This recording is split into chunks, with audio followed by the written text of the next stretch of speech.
is a podcast about family, who we were then, who we are now, and who we are becoming. My dad was born in 1940, and times back then were different in a lot of ways. And my mother said, "You better put that gun down.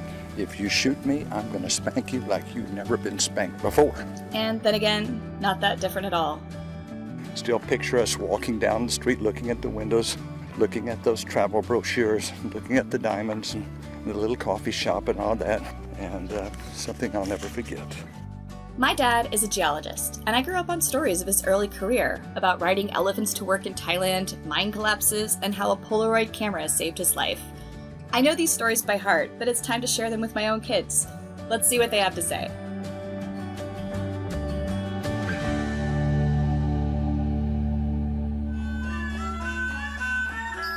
We were going to go to this other area. There's supposed to be this gigantic quartz vein. He said this vein was more than 50 feet across. It was a monster.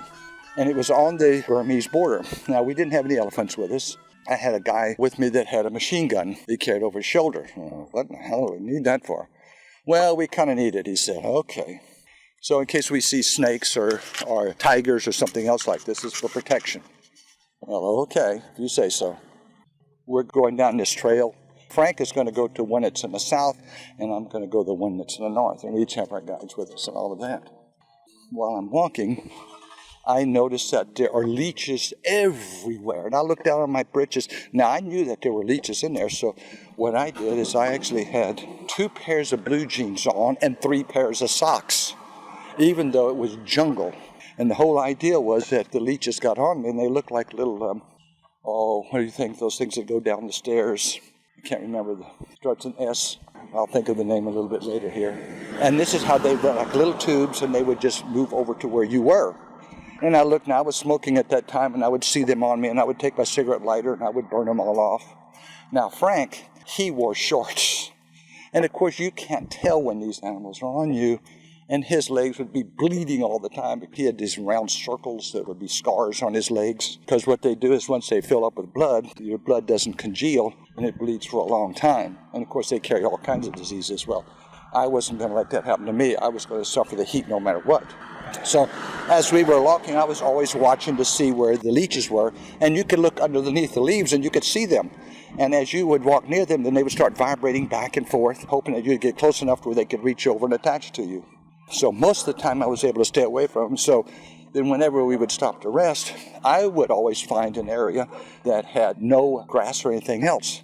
And I would sit in the middle of it, and I would smoke my cigarette and drink my canteen of water, whatever it was. And I would look around me, and I could see these little leeches. They would start going, boom, boom, boom, boom, and they're going right toward me.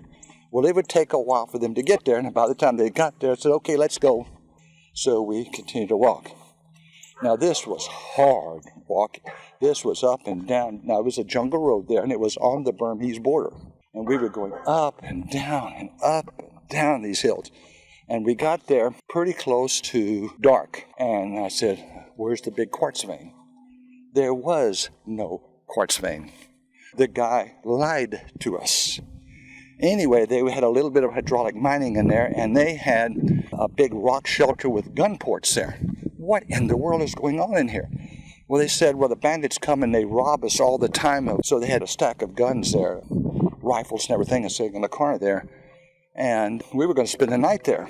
They had a full load, and they said, well, they were really concerned that maybe the robbers are going to come here and try to get their stuff. So now the guides that with me, after I looked around and realized there's no quartz vein, I said, hell, there's no reason for us to stay here. And the guy says, good, because I'm afraid that they're going to come. So let's go back. I said, well, we won't make it. It's going to be dark. He says, well, I know of a little house that's about 4 or 5 miles away from here.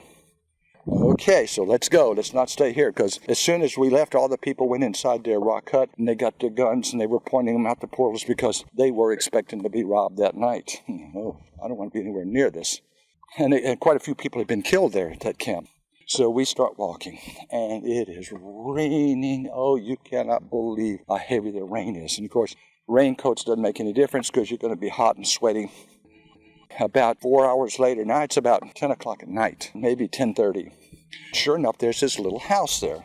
So we go in it, and the guide knew the people in there, so they let us sleep in there, and they fixed us some food, and I was really happy for that. Well, the next morning, we decided we'd go back to the camp, and it was pretty obvious what we're going to do is we're going to follow along this road that's literally the Thailand-Siamese border. And so I'm walking down the road with the group that I have, and they just walk too damn slow. I just can't stand it. I just can't walk that slow. So what I would do is I would walk way ahead of them, and I would find an outcrop, and I would look at the rocks and wait for them to catch up with me, and then I would walk ahead of them. So I was doing this for about, now remember, it's going to take another 5 hours for us to get back to our camp. So as I'm walking there, I stopped at this one hill, and I happened to glance. There was another road that came into the side there. And on the side of my eye there, I saw about 6 people, and they were soldiers. And they had guns, and they were in camouflage. And suddenly I heard one of them say something to the other, and they all jumped into the brush. And I could see they took off their rifles, and they were aiming at where I was. Holy mackerel.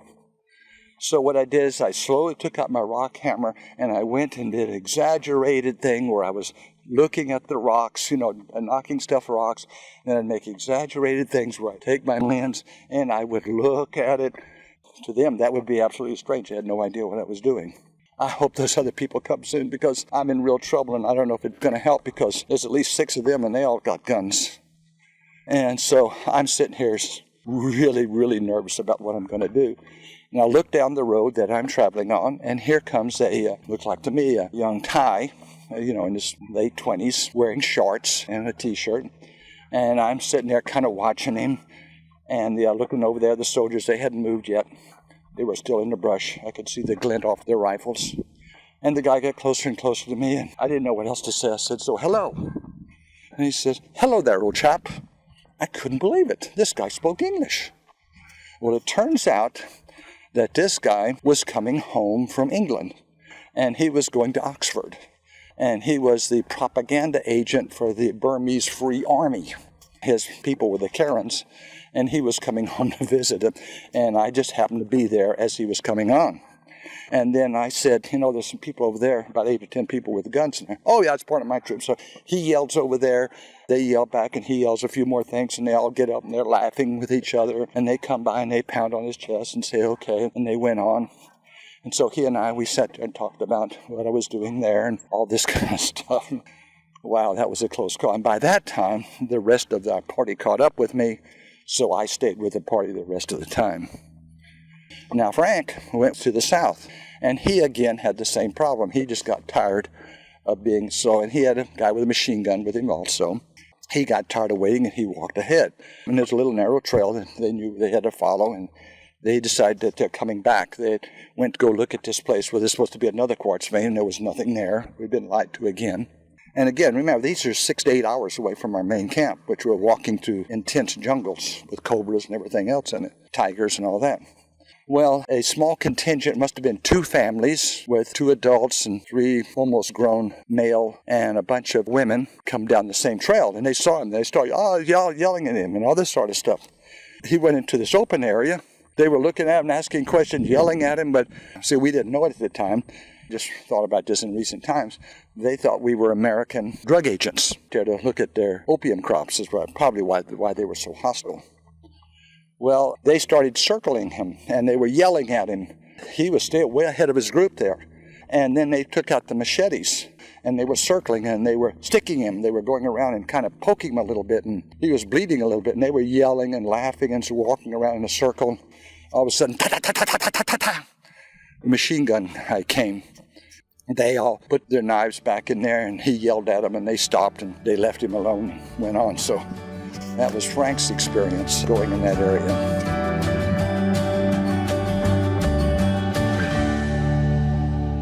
It's the casual geologist stuff.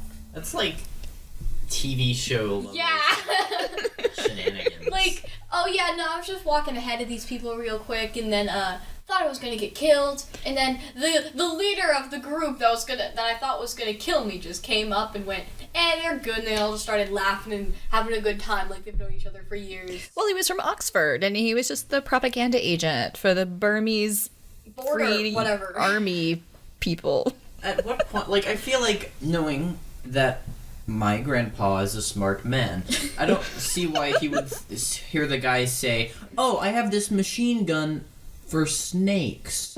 I'm not pushing it. Like, what are you gonna do? Oh, okay.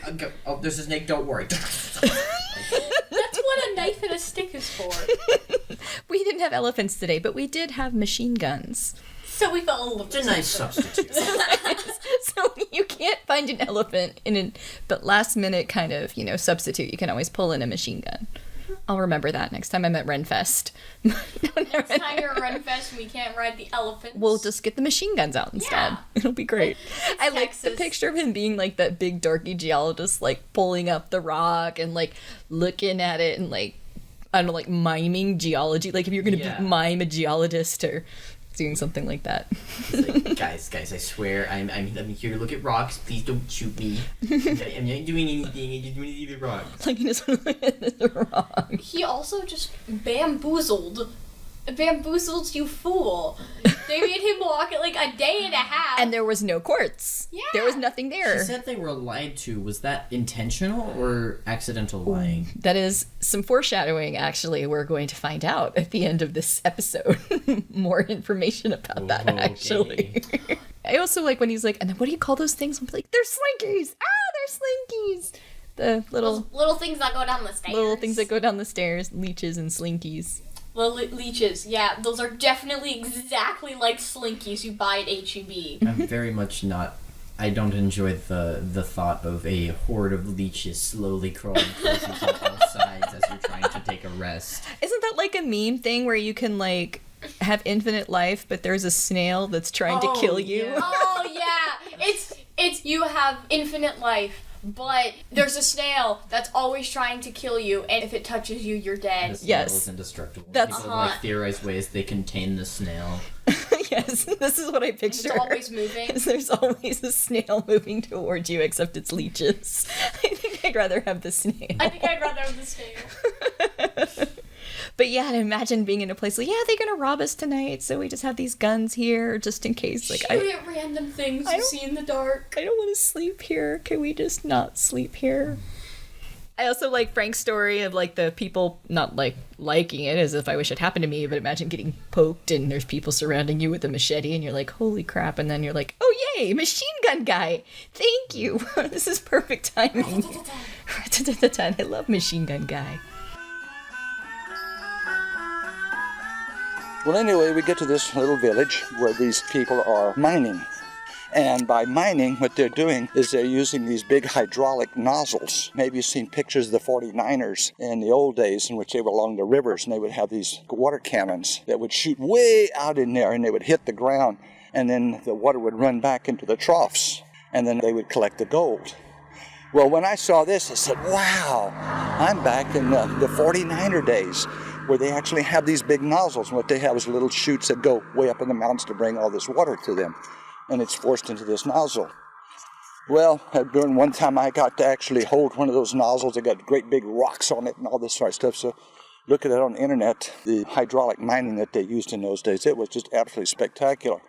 And there was so much water pressure that when it would go like across this distance in there, and when it would hit the rock would literally explode.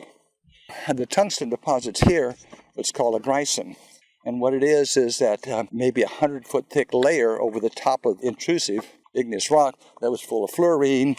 And because the overlaying rock wouldn't let the fluorine through, the fluorine carried a lot of fluorite and wolframite, which was the tungsten mineral, and cassiterite, which was the tin mineral. So then as time would go on, this would all erode, and then this rock would become soft. So all you had to do was hit it with a hydraulic monitor, and the water would come down the hill, and then they had these big sluice boxes, big long troughs. And that's how they would go and collect the tin. Well, when we stayed at this place, decided one day, Frank and I, we decided to go in different spots, different areas. So I went to this one area. Now what happened in here, that we had just gotten Polaroid cameras.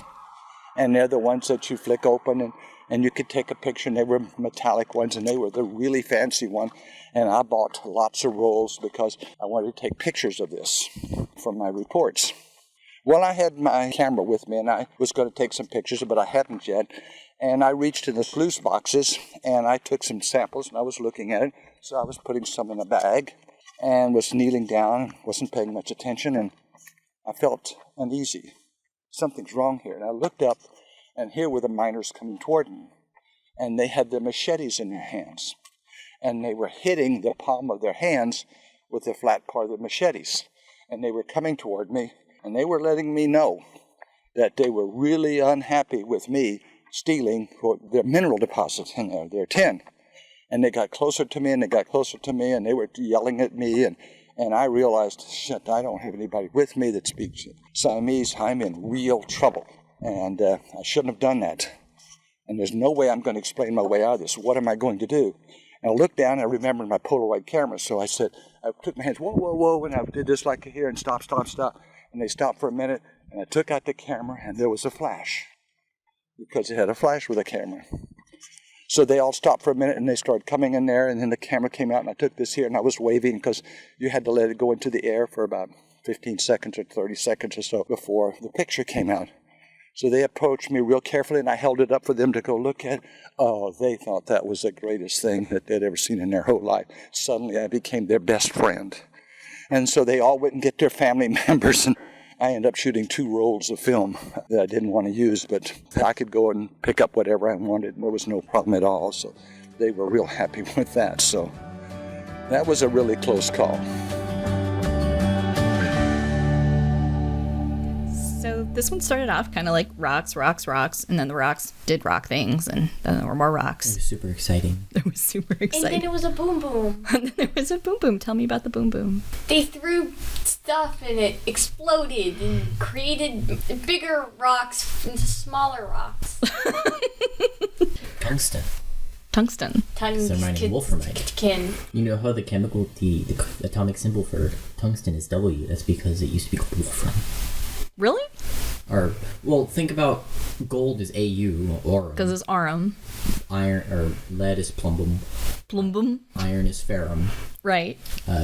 wolfram is the tungsten. That's why it's called wolframite. I don't know if it's tungsten is W because it was used to be called that, or if it's just we've already used T somewhere else. But For like titanium. TI. TI. That would How do you know this?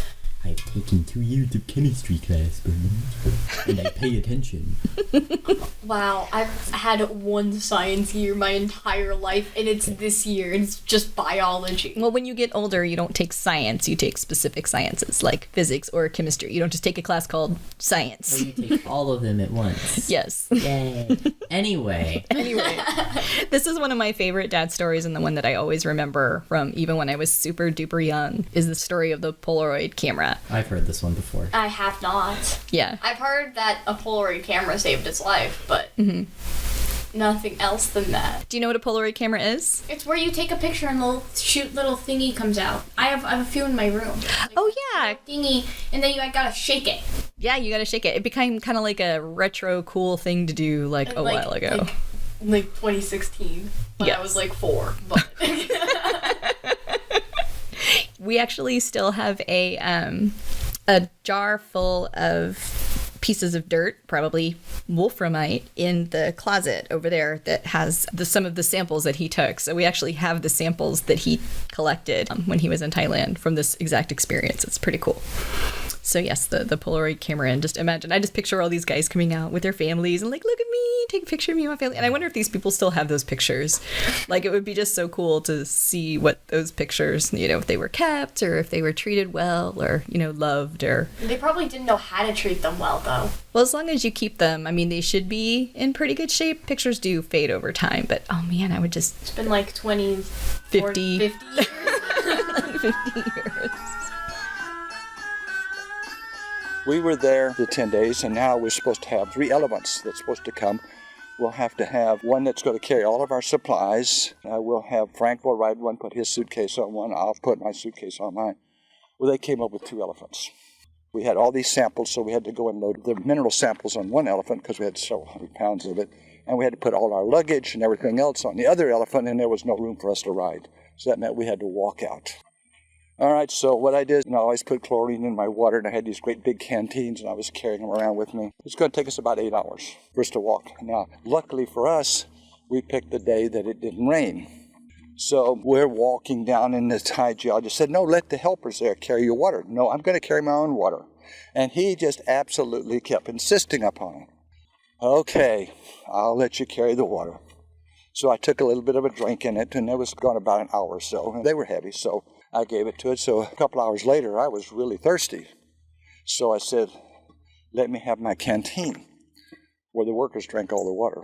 There was no water.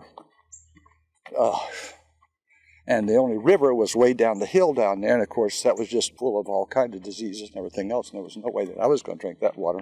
So I was really starting to dehydrate, and Frank was too. And it was getting worse and worse and worse as we were going along, and it was hot, and it was almost getting to the point where we weren't sweating anymore. And then we saw this big Thai guy that came in there, and he had a gun strapped to him. Oh, shit, who is this? Well, it turns out that he was a government agent that was up there looking for drug runners for the opium. And he was so scared to go by himself, so he wanted to go with us. And I said, no, I don't want him going with us. Then maybe they'll come and they'll kill all of us just to get him. But I lost that battle. So anyway, we finally, after 8 hours, and I'm telling you, I am so dehydrated. My mouth is cotton. I'm having a little bit of delusions and everything else. And I'm not going to drink the river water yet. And it's not raining. We come to this little village on the River Kwai. We finally got to the River Kwai. We didn't come exactly where we wanted to. We'll have to catch a boat to get back to our, quote, home village. So they had a little store there. And they had a little refrigerator, and they actually sold Fantas and Cokes. I drank 12 large bottles of Coca-Cola. I was that thirsty. That's the most I ever drank in my whole life at one sitting. You got to know the large bottles that we have of Coca-Cola? I drank 12 of those. I'll never forget how thirsty I was on that one. And then on the way back, we caught a boat. There was just us on it. And I had a cassette tape. It was one of the songs that I played with the John Denver songs, so Pasa La Condor, whatever it is. And to this day, every day I hear it, I think of that song and us going down the River Kwai at about 30 miles per hour on these big long john boats. So as we go around the bend, there's somebody that's standing there waving and waving, waving for us to stop. So I said, okay, go ahead and stop. Well, there was a guy there that was dying of malaria, and he needed to go to the hospital. His relatives and him got on the boat, and before we would get to our destination, he would be dead, so he would die. We got there pretty close to evening. I think it was at Kanchanaburi. From there, Frank wanted to spend the night. I said, no, I've had it. It was just dark, and I could catch a taxi to go to Bangkok. It was about a 3-hour drive.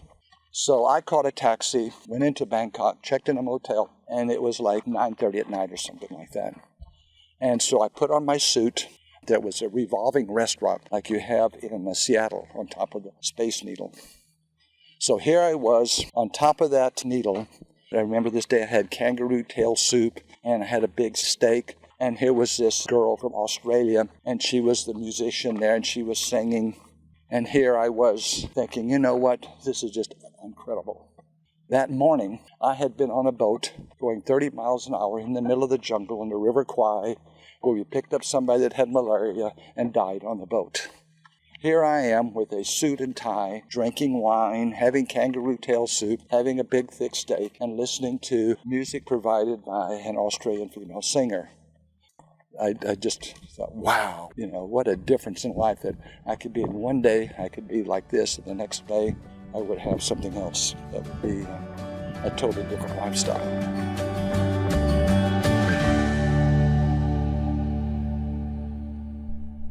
And he died. And the guy died. Poor guy. Poor guy. Also, that's a lot of Coca-Cola. That's a lot of Coca-Cola. When he's saying these big bottles, he's not talking like 20 ounces. He's talking like those 2 liters. Oh, he's talking about the 2? Seriously? Yeah. I drank 24 liters of... I'm fairly certain He's talking about 20 that ounces. he would be talking about 20 ounces. Are we doing a Google challenge to see when they started making 20-ounce bottles? No, I'm Googling liters of water required to kill a person. 6 liters to kill a 75 kilogram person. You can kill yourself with 6 liters of water. So, I mean, maybe he drank you said 20 ounce times 12 is 240 ounces. What's ounces to? So what did he say? He said 12 Cokes. 12 Cokes. 12 large bottles. Okay, so what was a large bottle? A fluid ounce is about 1/33 of a liter. So still, 22. That's still like 9 liters. Okay, let's see. What was the how big was a 1950s Coke bottle?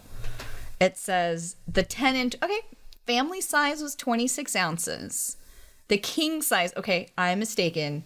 It says 1955 saw the debut of the king size 10 and 12 ounces. So does that make more sense? 10 ounces times 20 gives you 200, which translates... No, he had 12 bottles. Oh, 12. 220 ounces divided by 30-ish gives you about 4 liters. So that would be believable if you were... Yeah, especially because it's Coke. And if you're dehydrated. And if you're significantly dehydrated, Like yes. he was. I'm thinking about the caffeine hit, too, though. I think I'd be That's what I was shaking. just wondering, because that's a lot of... How much sugar is that? Not enough. You can never have enough sugar. Okay. Let's spend some more time doing the math on this. Yay! I think that's really important. It's an important part of this discussion. To know exactly how much Coke. Now everyone who's listening knows how much Coke it takes to kill a person. Yes, at least six liters. 6 liters is the water value that came up when I Googled it. Okay, so anyone, don't drink 6 liters of water or else you'll die. Well, Glad you we got can. the point of the story of... That's definitely the point of this Well, entire that's an story. important thing because they used to, because, like, what do you call those things? Fraternities got in trouble for hazing when they would make people drink too much alcohol. So, like, haha, we're going to get around it and make people drink water. And then people started dying of drinking too much water. And then they're like, oh, dude. I'm like, well, maybe you should just stop hazing people in general. Okay, how did we get to fraternities? Well, it's a stream of consciousness podcast. I Really. don't know what that means. It's like when you think about one thing and then you think about the next. Random BS, right? No, it's called ADHD brain when you just start following comet trails and rabbits. Okay. Okay. So yeah, I like how it's like there's this guy that really needed our help, and I was gonna be like, nah, dude, you could be on your own, but apparently. He died anyway. No, the guy was looking for drug runners. Oh yeah, he was like, I got my machine gun, but I'm scared. I'm scared. Like, can I hang out with you guys? And my dad's like, no. He's like, but I guess they're gonna hang out with us Me and anyway. our elephants alone. Yeah. Can you imagine? So they were talking about these... they were talking about these, like, jungle trails that they were walking on. Uh-huh. But they had elephants. Uh-huh. So were these large jungle trails, or were they... Tiny elephants. Tiny elephant. Were these large trails or miniature elephants? Is that your question? Yes. I would imagine that they had to be big enough trails for elephants, but not big enough or reliable enough for a car. But elephants are bigger than a car. Right, but they can step on things. They don't have to have a smooth surface. They don't have to roll. Elephants don't roll. Yeah. Think about why there are no animals in the entire world that roll. No animals roll around to do things because it's very inefficient. What about a kitty? Okay, that's called scratching your back. That's belly rubs Kitty is doesn't different. Kitty's main form of transportation is not rolling around. Sleeping. That's not a form of transportation. It's It's a a form of- transportation to the dream world. I was about to say. So, yes, I would say probably larger trails, but probably not like marked or anything. Like you probably wouldn't be able to find your way around without a guide or anything like that. Just out, like, the grass is matted down. Yeah, like I think like the way our dogs make trails in the backyard, just bigger versions of that. Elephant-sized versions of that. Like, in our backyard, we have that, like, a little pathway, and then the pathway curves back into the pathway. Yes. I have no idea what you're talking I It's do. like a straight line, and then, say the straight line is 10, you'll move the path, and it'll be at 8 on, like, a number line. I get it. about. Wait, start over? It's 10, so it goes 1, 2, 3, 4, 5, 6, 7, 8, 9, 10, right? Yeah, I know what a So, number is. you're gonna punch you. And then it goes from 10, and then it curves back down to 8, right? And you just... And then, so you walk through instead of going through the trail, it's quicker to go across. Oh, you're the talking trail. about just cutting off the edge of like when. Yeah.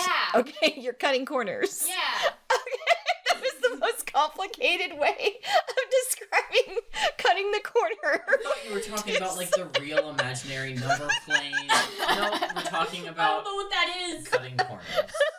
I forgot the word for cutting corners. I was like, let's make it. We ended up with a number line. Let's specify that the numbers go 1 through 10.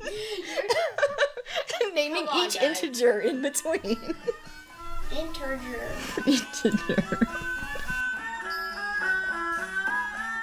We would go back to Bangkok. Ken Sagasher, my boss from Singapore, was there, and the consultant was there. Frank and I got there at the same time with a taxi to meet with him, and I said, you lied to us about that quartz deposit. There was none in there. And you know we risked our lives going through that, and we were in this Golden Triangle area. You didn't tell us about that. Well, I kind of figured you could figure that out by yourself. I thought I saw something like that. And I reached over to hit him. And I swung my fist, and Sagasher pulled me back. Let me go, let me go. I'm going to get that bastard. He went in and was willing to risk our lives, and not his lives, for something that he knew was a complete lie. That's the only time that I actually went out of my way to actually hit somebody because they lied to us about that. This day, I'm still angry about that. Why would he go in and make up this story when he knew that when we would get there, we would find out that all of this was a lie? But anyway, that was it was quite an adventure. Of course, I wouldn't trade that for anything. And now it's fun to talk about it because it's over with. Well, the result would be I got a bunch of reports. I wrote up on it. I think I still have copies of the reports in the garage. You can read all about the mining and about the amount of tin that would be there and the tungsten. The trouble is that the price of tin now started to fall for some reason. And the price of tungsten started to fall because the Vietnam War was closing down. And U.S. Steel decided that this would not be something they'd be interested in, especially that far in the jungle because of the infrastructure and everything else. And so they spent a lot of money for me to go and do that, and we did absolutely nothing on that. So that's what happened with that particular adventure. So I'm going to shut it off for now. Maybe I'll go another time.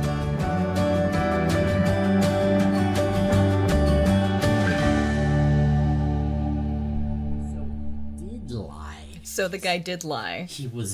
There's geology drama going on. Yes, there was geology drama. So Liar, liar, pants on fire. indeed. So just why, like, thinking about reasons why he would lie. So he said the U.S. wanted this tungsten and tin for the war effort, given that the price of tin and tungsten was going down because the war was slowing down. Mm-hmm. Therefore, so do you think that this guy purposefully misled the people looking for tin and tungsten for the reason of trying to slow down the success of the U.S. in the war effort, or is that too much of a stretch? I think maybe he was just stupid and he was like, well, it could be. And like, I don't really care that much. So, I mean, they could go look at it. If it is, it is. If it isn't, who cares? Like, he probably didn't have the emotional maturity to think like, wait, this could actually be like legit dangerous. It's a risk I'm willing to take. Yes. It's a risk I'm willing for you to take. Yes, exactly. I think that's kind of what that would be my guess. I don't think it was probably not as nefarious of like it's not somebody trying to undermine the U.S. war effort. No, I think it was just a dude who was, incapable of basic, empathy and just be like, well, it could be there. I don't know. The two options are nefariousness or incompetence. stupidity. Yeah, I'm gonna go with incompetence and stupidity. Yeah, so I love that apparently my dad almost punched somebody one time. And that's It's the the meanest. only time he's ever. I swear. I swear. It's like the one time. I also, like he says, and it's fun to talk about now because it's over with. No, yeah, that's very true for like literally everything. Like the Europe trip. It was amazing. Looking back on it. At the time, you're like, oh, At the time, It was waking up at 7 so you can go to a museum. That's a really popular museum. You look at it. You're like giving the worst examples. Yep. You're like, the worst thing that happened to me in my whole life is this one time I had to get up early to go to a museum. No, I'm saying, but Say doing like that. the antidepressants that made my didn't let me depression worse. finish. No, we had to go to the museum. So I think about that a lot whenever bad things are happening or scary, not scary or bad. Usually when things are scary or bad, you're worried about other things. Stressful. We'll say stressful. It's like, you know what? This is going to be a really good story.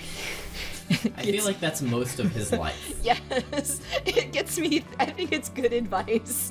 Anything that you get through is going to be a good story once you get on the other side of it. Yeah. Thanks for listening. This was produced by Clever Fred Studios. Our intro music is This Is My Town from Slipstream. Special thanks, as always, to Keevan and Bronwyn for taking the time to listen to these stories again with me, and of course thanks to my dad for taking the time to record them in the first place. Here's a sneak peek at what's coming up next time. So there was a bookcase behind me, so I picked up the book and turned it over and opened it up, and just as I started reading it, a tarantula crawled over the top of the book onto the part that I was reading. So I carefully got up, took the book to the outside, shook the book, and the tarantula went flying. And I came back and started reading, and nobody said a damn thing.